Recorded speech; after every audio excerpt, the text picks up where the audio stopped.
Hello, আসসালামু আলাইকুম। সবাই কেমন আছেন? আজকে চলে এসেছি সাগর পাড়ে ঘোরার জন্য। একটু সুযোগ পাইছি, আজকে চলে আসছি। সবাই কেমন আছেন? বাইরে বাতাসে অবস্থা খুব খারাপ। দেখছেন চুলের অবস্থা, চেয়ার আর সব বাংলা পাঁচ হয়ে গেছে। যাই হোক, দেখছেন সাগর পাড়ে।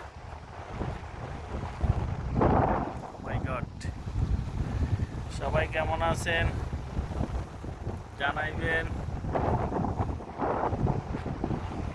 আজকে সকালবেলা জিম থেকে বাইরে এক ফ্রেন্ড নিয়ে আসছি, চলে আসছি।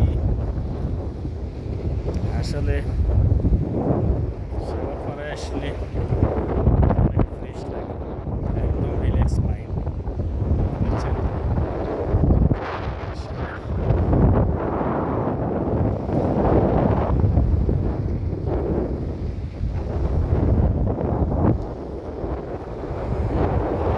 অনেক দিন পরে আসলে